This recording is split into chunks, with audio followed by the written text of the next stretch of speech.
आज खूप म्हणजे लाडकी बहीण योजना, मुख्यमंत्री माझी लाडकी बहीण योजना बंद करण्यासाठी कोर्टामध्ये काही लोक गेले, कोर्टाने फटकारलं, आता या योजनेला बदनाम केलं, या योजनेमध्ये माझ्या लाडक्या बहिणींचा अपमान केला, तुम्ही काय विकत घेता का, लाच देता का, अशा प्रकारचे भाष्य करणं हे खरं म्हणजे त्यांना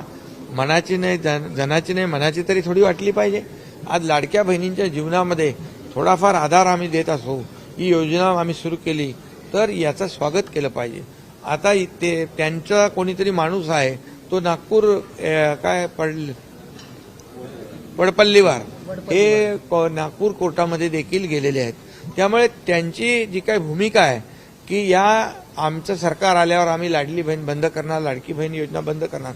आणि म्हणून या लोकांनी जे काही खोडा घालण्याचा प्रयत्न केलाय माझ्या सगळ्या लाडक्या बहिणी, मी अगोदर बोललोय, सावत्र भाऊंना चांगला जोडा दाखवतील आणि येणाऱ्या निवडणुकांमध्ये देखील ज्या योजना ज्या आम्ही सुरू केल्या, मुख्यमंत्री माझी लाडकी बहीण योजना, मुख्यमंत्री अन्नपूर्णा योजना म्हणजे 3 गॅस सिलेंडर मोफत देणं, युवा प्रशिक्षण योजना, स्टायपंड देणं, मुलींचं उच्च शिक्षण मोफत करणं, या सगळ्या ज्या योजना आहेत, वयश्री योजना आहे, शेतकऱ्यांची जी शेतीपंप करणाऱ्यांचं वीज बिल माफ करणं,